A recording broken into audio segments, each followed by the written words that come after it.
Hello, everyone. Happy Wednesday to you all. I miss you, first of all. Wish we got to hang out more. But since we can't, we are adapting. One of the ways that we're going to adapt is that we're going to still have youth group. How do you like me now? Seriously, though, we're going to have youth group Sundays at 6 p.m. now. I know that's a difference for everyone, but we're going to actually have middle school and high school together. Sundays at 6 p.m. and we're going to do it on Zoom.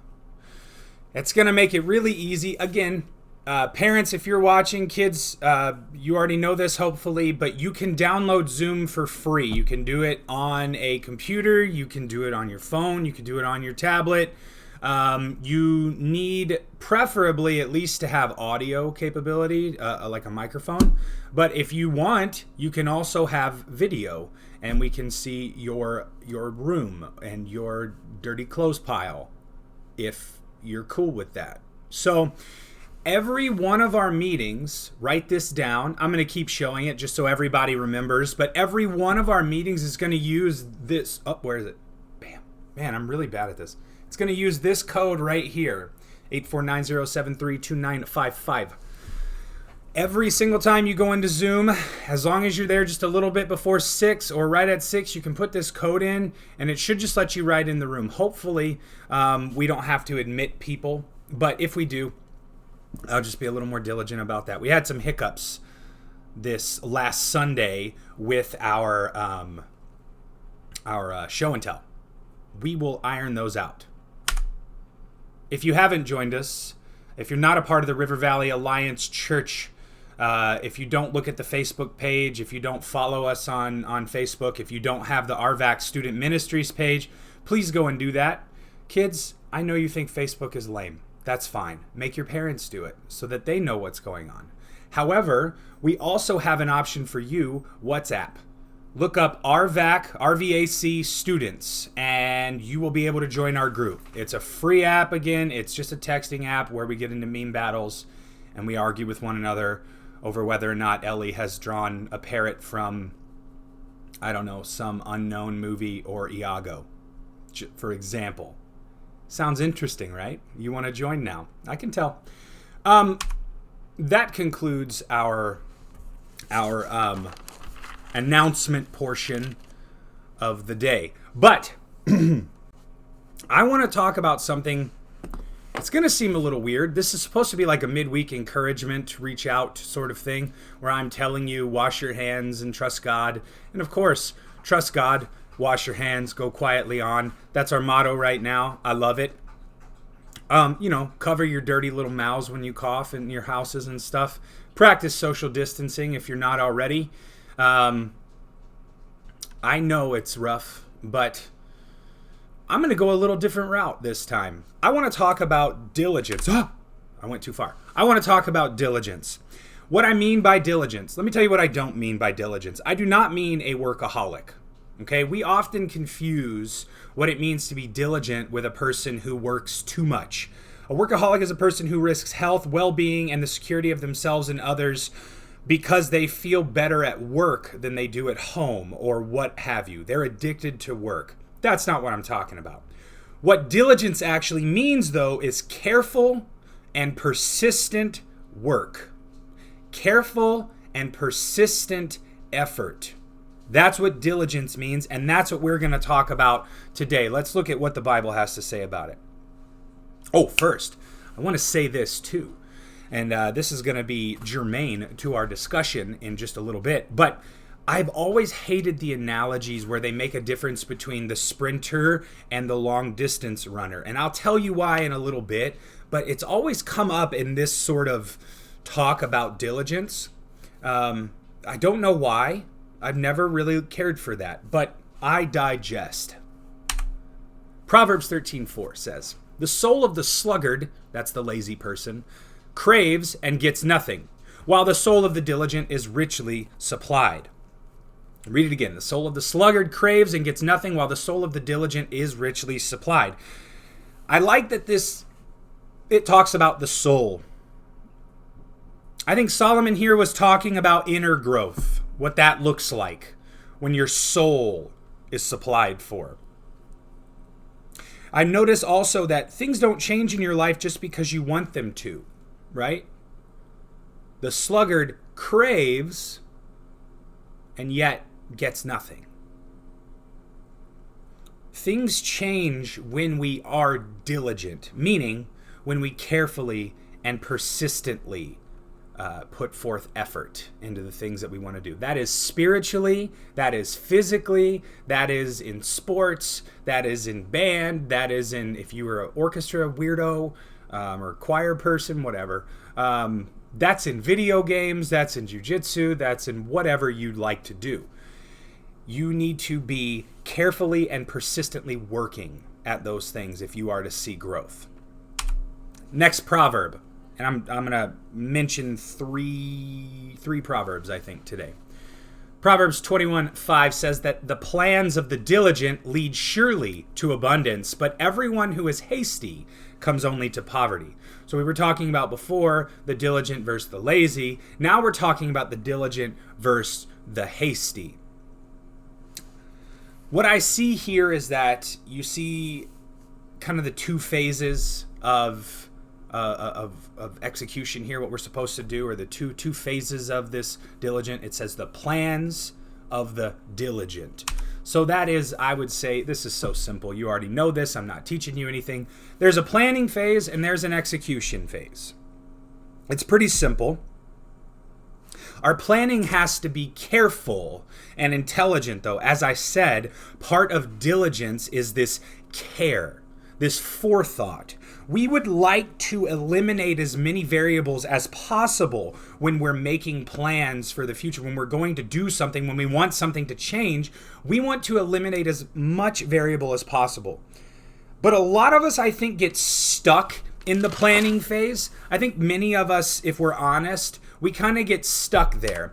Proverbs 14:23 says that in all toil there is profit, but mere talk tends only to poverty. Mere talk ends only in poverty. Without action, what good is talking about it? What good is planning if you never get to the next phase? If you'll remember back, if you were with us, when we were talking about Nehemiah in our sermon series, I noticed that Nehemiah first, once he got permission to go and take care of things back at home, he went and he inspected the walls around the city of Jerusalem. He made careful notes. He formulated a plan. I have an idea.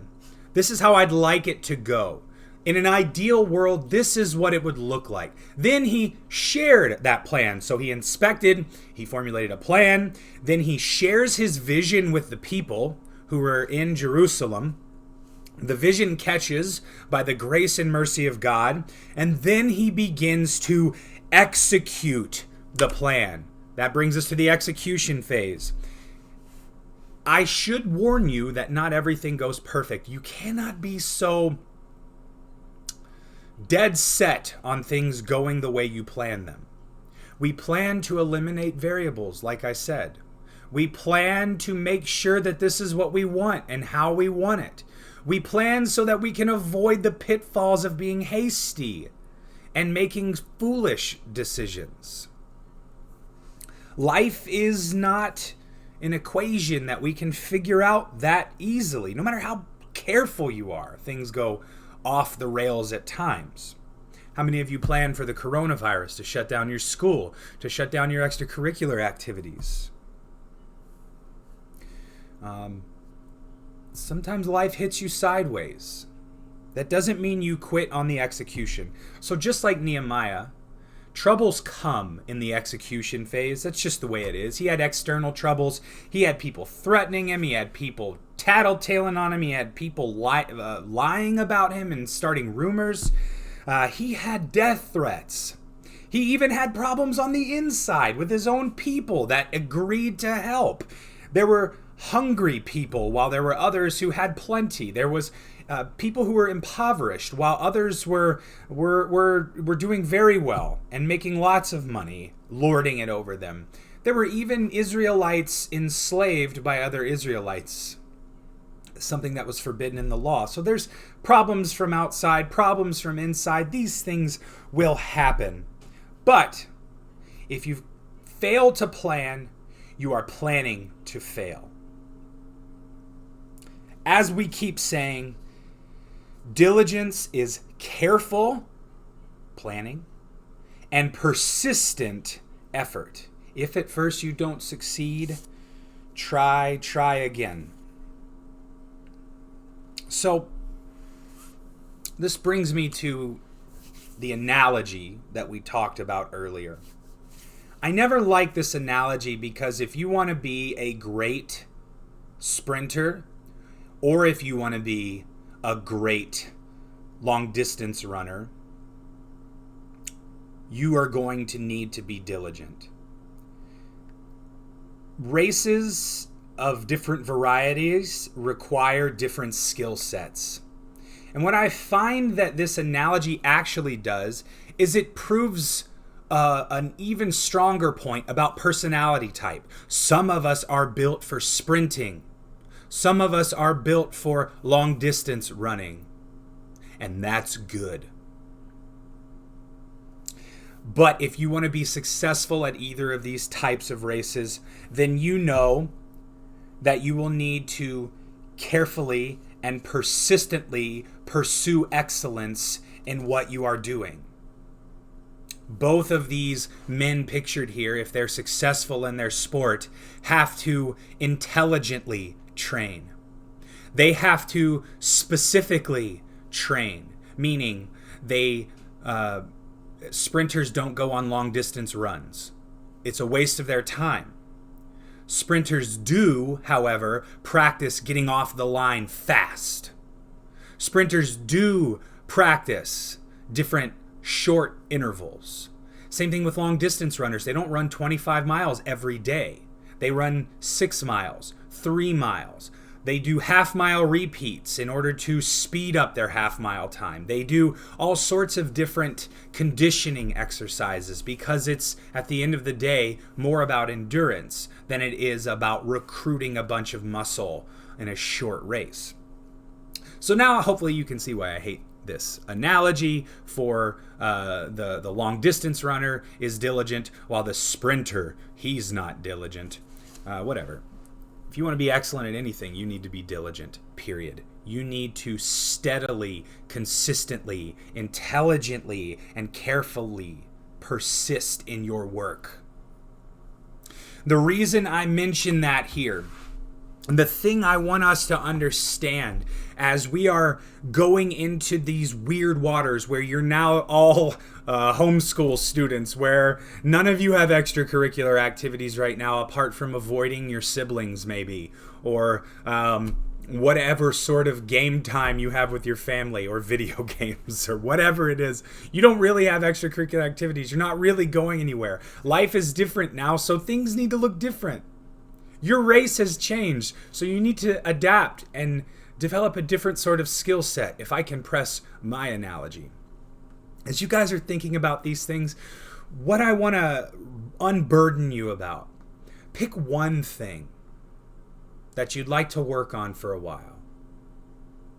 And I'm not just talking about a homily on good behavior here. I'm not just talking about you changing your behavior. I'm saying if you want to grow nearer to God in a specific way, spend time focusing on that. It's something that I am learning to do, and I'm hoping that you guys learn to do it at a younger age so that you'll be much more ahead of the game.